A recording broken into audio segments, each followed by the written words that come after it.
Tadi Sultan lebih banyak berbicara tentang pembinaan mualaf, tapi tidak dikupas apa sebenarnya tema ini, mencari jejak Imam Ibrahim Al-Hanif ini. Saya juga belum sempat baca buku ini, tapi paling tidak bisa saya garis bawahi apa yang sudah disampaikan beliau. Perlu kita luruskan juga ya. Ada kadang-kadang ada orang beranggapan bahwa ada 3 agama samawi gitu ya. Ada 3 agama samawi yang tiga-tiganya bersumber dari Ibrahim sebagai Abul Anbiya, bapaknya para nabi. Kalau kita baca ayat tadi, surat Ali Imran ayat 67, Allah tegaskan di situ, "Makana Ibrahimu Yahudiyan wala Nasraniyan walakin kana hanifan musliman." Ibrahim itu sekali-kali bukanlah penganut agama Yahudi dan tidak pula agama Nasrani, tapi Ibrahim itu penganut agama Islam, wa makana minal musyrikin, dan Ibrahim itu tidak pernah musyrik kepada Allah Subhanahu wa ta'ala.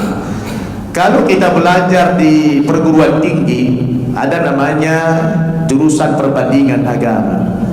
Dimanapun itu kampus di Indonesia ini selalu dikatakan dalam jurusan perbandingan agama itu bahwa agama samawi itu ada 3. Saya tidak sependapat itu. Saya akan bantah kalau ada yang mengatakan ada 3 agama samawi. Agama samawi cuma 1. Samawi itu artinya langit. Berarti sumber-sumber agama itu dari langit, wahyu. Nah, kalau kita sepakat dengan kata samawi, ya, bahwa agama samawi itu cuma 1, hanya Islam. Adapun Yahudi, Nasrani itu adalah agama sempalan, agama yang dibuat oleh manusia, tidak ada unsur wahyunya itu. Walaupun jadi yang betul begini, agama samawi itu 1, tetapi kitab samawi ada 4. Nah, begitu membahasakannya. Saya ulangi, membahasakannya begitu ya. Kitab samawi ada berapa? Ada 1. Agama samawi ada berapa? Ada 1. Apa itu? Islam. Tetapi kitab samawi ada 4. Apa saja? Taurat, Zabur, Injil, Al-Quran. 3 kitab suci yang terdahulu mengalami distorsi, mengalami perubahan, ya, ditambah istilah Quran itu tahrif, mengalami perubahan, ya. Jadi yang abadi cuma 1. Kenapa 3 kitab suci dulu mengalami perubahan? Karena pemeliharaan kitab suci yang terdahulu itu diserahkan oleh Allah kepada nabi-nabi yang bersangkutan. Ketika nabi itu meninggal dunia, berpindah kepada umatnya, oleh umatnya diotak-atik, ditambah, dikurangi, sehingga mengalami perubahan itu sampai kepada Injil. Maka ketika Quran turun kepada Nabi kita Muhammad sallallahu alaihi wasallam, penjagaan, pemeliharaan Al-Quran itu tidak Allah serahkan kepada Nabi Muhammad dan tidak pula kepada umatnya, karena berangkat dari pengalaman yang terdahulu, dikhawatirkan ini dirusak lagi, maka tidak ada lagi orang yang menyembah Tuhan nanti di muka bumi ini. Maka ketika Quran Allah turunkan, pemeliharaan Al-Quran itu di take over sama Allah. Allah tegaskan dalam surat Al-Hijr ayat 9, "Inna nahnu nazzalna dzikra wa inna lahu lahafidun." Sesungguhnya kamilah yang menurunkan Al-Quran dan kami pula yang memelihara, menjaga, ya, kemurnian, keautentikan daripada Al-Quran itu. Jadi diambil alih oleh Allah pemeliharaan Al-Quran itu supaya tidak lagi dirusak oleh umat yang datang kemudian. Makanya sampai hari kiamat Al-Quran itu tetap otentik. Di antara cara Allah menjaga Al-Quran dari kemurniannya bagaimana? Allah mudahkan Al-Quran dihafal. Wa laqad yassarna al-Qur'ana lidzikri fahal min mudzakir, kata Allah. Sungguh telah dimudahkan Al-Quran dipelajari, dipahami, dihafal. Itu Al-Quran sangat mudah sekali, kata Allah Subhanahu wa ta'ala. Jadi alhamdulillah, Al-Quran lah satu-satunya kitab suci yang otentik. 3 kitab samawi yang terdahulu sudah mengalami perubahan. yang tiga-tiganya dalam satu bundel yang namanya Alkitab. Makanya Alkitab itu ada 3 kitab suci besar di situ. Di situ ada Taurat, di situ ada Mazmur Daud, di situ ada Injil. Maka ketika Quran datang mengoreksi semua kitab suci yang menyimpang ini. Mula-mula kata Allah apa? Fawailul lilladzina yaktubuna alkitaba biaidihim thumma yaquluna hadza min indillah liyashtaru bihi thamanan qalila. Itu surat apa? Al-Baqarah ayat 79. Celakalah orang-orang Yahudi dan Nasrani. Kenapa mereka celaka? Yaktubuna alkitaba biaidihim. Mereka tulis Alkitab dengan tangan mereka sendiri. Juga dalam surat Ali Imran ayat 78 Allah tegaskan, wa inna minhum la fariqan yalquna alsinatahum bil kitab litahsabuhu minal kitab wa ma huwa minal kitab wa yaquluna huwa min indillah wa ma huwa min indillah wa yaquluna 'ala Allahil kadhiba wa hum ya'lamun. Di antara orang-orang Yahudi dan Nasrani itu kata Allah, ada di antara mereka ketika membaca Alkitab, membaca Injil itu mereka hiasi mulutnya kayak qari. Kayak qari di lagu-lagukannya itu Injil. Tujuannya apa? Litahsabuhu minal kitab, supaya kamu terkecoh seolah-olah yang mereka baca kitab suci yang benar. Padahal wa ma huwa minal kitab, itu bukan lagi kitab suci yang benar, sudah dirubah. Wa yaquluna huwa min indillah, mereka mengatakan ini Alkitab kami dari Allah. Tidak, dibantah Allah. Wa ma huwa min indillah, Alkitab itu bukan dari Allah. Wa yaquluna 'ala Allahil kadhiba wa hum ya'lamun, mereka berkata dusta kepada Allah padahal mereka tahu kalau Injil itu mereka tulis sendiri dengan tangan mereka sendiri. Makanya setiap cetak ulang itu LAI, Lembaga Alkitab Indonesia, ada saja yang direvisi ayatnya, banyak sekali yang dirubah-rubah. Itulah buktinya bahwa Alkitab itu karangan manusia. Belum lagi kalau kita lihat dari kontennya, banyak yang porno-porno, banyaknya yang kontradiksi, banyak yang macam-macam, itu membuktikan memang itu kitab suci sudah mengalami perubahan yang sangat fatal. Tinggal Al-Quran lah yang otentik. Makanya kita luruskan. Di dalam perbandingan agama dipelajari, katanya ada 3 agama samawi, itu salah besar.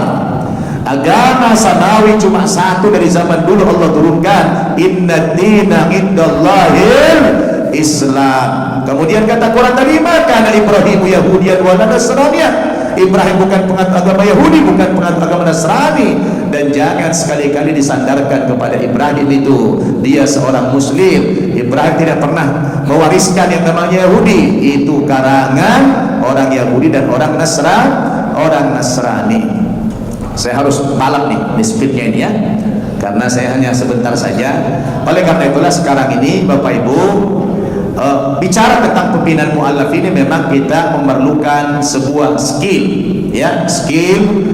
Karena kalau saya pribadi dulu, cara metode saya membina mu'allaf ini, karena saya tanya dulu, Anda muslimin sudah berapa persen keyakinanmu terhadap Islam? Rata-rata belum 100%. Maka teknik yang pertama kali kita lakukan apa selama ini? Kita gugurkan dulu semua sisa-sisa kepercayaan dia terhadap agama sebelumnya. Dengan pendekatan apa? Dengan pendekatan perbandingan agama. Sehingga begitu dia gugur, jadilah muslim yang kafah. Alhamdulillah saudara-saudara. Sehingga karena dua kafah, Ustadz Rafiq dulu ketika mengajari santri kita, jarang yang 1 bulan Ustadz ya. Jarang 1 bulan, berapa minggu Ustadz? Paling 2 minggu, 3 minggu sudah bisa baca Quran.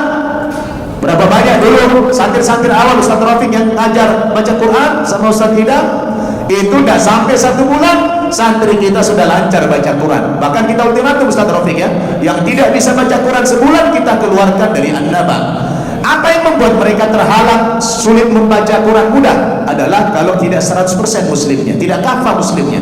Maka tugas kita gugurkan dulu sisa-sisa kepercayaan yang lama itu sampai keluar semuanya.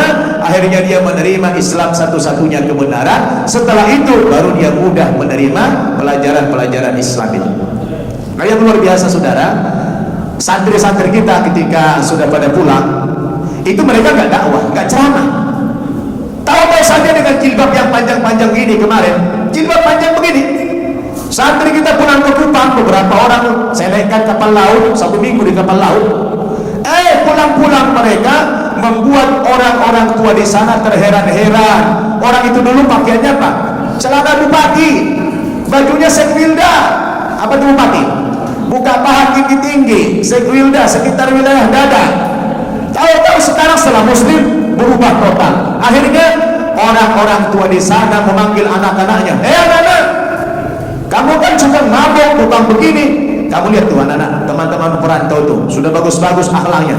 Kata orang tuanya, kamu saya suruh aja masuk Islam. Subhanallah, orang tua nyuruh anaknya masuk Islam, padahal orang tuanya tidak Islam. Di antaranya, tolong sini Pak Petro. Pak Petro kemana Pak? Ini masih Katolik Pak Petro. Kemana Pak? Ini Pak Petro. Coba tepuk tangan dulu Pak Petro ini. Ah, ini Pak Petro ini agamanya masih Katolik sampai sekarang. Tapi dia suruh 3 orang anaknya masuk Islam. Tolong berdiri anak-anaknya. Anak-anak Pak Petro tolong. Nah ini. Allahu Akbar. 3 orang anaknya disuruh masuk Islam. Dia aja masih Katolik sampai hari ini. Dahsyat kan? Gara-gara apa? Gara-gara akhlak.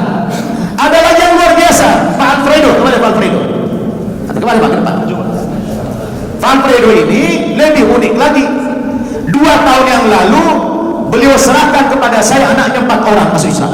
4 orang anaknya semuanya, bukan main-main. Dia serahkan kepada saya. Kemudian saya didik di pesantren. Udah saya umrohkan 1 anaknya. 1 anak udah kita umrohkan kemarin. Wah, begitu dia lihat anaknya ini semua berubah akhlaknya. Ya, yang tadinya kalau salaman tuh biasa-biasa saja, begitu masuk Islam cium tangan itu anak sama bapaknya. Bangga dia. Akhirnya Pak Alfredo ini ketika masih Katolik, kerjanya Pak tiap hari ngajak-ngajak orang ke Islam. Padahal dia masih Katolik. Takbir. Agamanya Katolik tapi tiap hari berdakwah. Bayangkan, sebelum dia masuk Islam 46 orang diislamkan sama dia. Belum Islam. Bapak ibu sudah berapa mengislamkan? Nah, belum ada. Ini beliau ini masih beragama Katolik, sudah 46 orang diislamkan. Terakhir saya tanya dia, Pak Alfredo, kebetulan dia ketua RT, Bapak ngajak-ngajak orang ke Islam sudah 46 orang, Bapak sendiri belum Muslim, giliran Bapak kapan? Dia bilang, Ustaz, saya nanti akan masuk Islam kalau sudah semua warga saya masuk Islam. Subhanallah. Saya bilang, nanti Bapak keburu mati. Begitu warga Bapak masuk Islam semua, Bapak mati pula, belum masuk Islam. Rupanya dipikirin sama dia, dipikir sama dia. Belum selesai mengajak orang ke Islam semua warganya, sudah dia telepon saya setahun yang lalu, Ustaz, saya bersama istri ikut anak-anak saya saja semua masuk Islam. Allahu Akbar. Akhirnya Pak Alfredo saya bawa ke kantornya Duta Besar Saudi Arabia. Yang mengislamkan beliau ini adalah langsung yang mulia Duta Besar Saudi. Istrinya yang mengislamkan yang mulia Duta Besar Kuwait. Jadi luar biasa beliau. Dan sekarang ini beliau terus ngajak-ngajak orang kepada Islam. Di antaranya dia pengaruhi ini juga, tapi belum berhasil ya. Tapi dia suruh anak-anaknya pada masuk Islam. Takbir. Dan insya Allah Pak Alfredo, beliau punya cita-cita. Karena di kampungnya itu, di komplek dia itu sudah ada sekitar 50 orang yang Muslim. Dia bilang, Ustaz, kami kesulitan, tidak ada tempat sholat kami, tidak ada tempat kami mengaji. Kami kalau sholat kadang-kadang mesti menghadap ke salib. Bisa nggak Pak Ustaz bantu saya, katanya. Saya punya tanah 400 meter, saya wakafkan aja tanah saya, bangunkanlah kami tempat ibadah kecil-kecilan saja, gak usah besar-besar, yang penting bisa ngaji. Saya bilang, Pak Alfredo, insya Allah sebelum berakhir tahun ini sudah jadi itu bangunan. Saya bilang, takbir, takbir. Kira-kira Ustaz Rafiq mesti terakhir dukung nggak itu?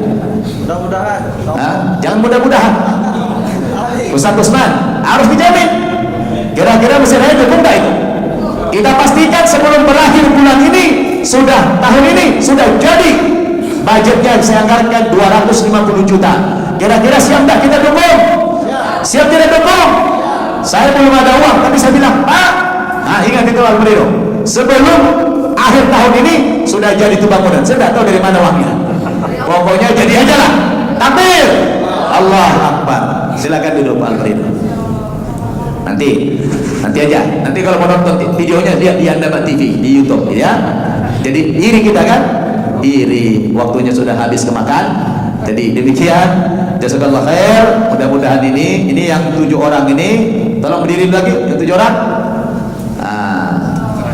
Seragamnya ini langsung kita kasih seragam, kita dandanin bagus-bagus. Kemarin waktu datang belum begini ganteng nih, belum. Tapi begitu masuk Islam wajahnya berubah langsung bercahaya. Takbir. Itulah Islam. Langsung kita servis makan enak-enak, Pak. Saya kasih makan enak-enak mereka, kita kasih di pakaian bagus-bagus, wajahnya coba lihat. Allahu Akbar, ya, bersinar. Ini juga Masya Allah, ya. Mudah-mudahan nanti orang ini katanya udah dekat, kita akan menghabisi semua orang-orang sana. Kita ajak kepada Islam. Insya Allah saya akan terus dakwah. Udah ratusan orang sana yang kita ajak kepada Islam. Makanya Anda Pak udah nggak kuat, Pak. Anda udah nggak kuat. Jadi kita akan bangun nanti yang di puncak ini supaya cepat, mempercepat. Saya bilang sama kawan-kawan Ustaz, bagi-bagi tugas kita. Kalian dakwah kepada orang Islam, saya dakwahnya kepada orang Kristen aja dah, ya kan? Ngajak-ngajak orang kepada Islam, ya. Insya Allah. Nah, saya menyita waktunya Pak Insan kebanyakan ini. Wassalamualaikum warahmatullahi wabarakatuh.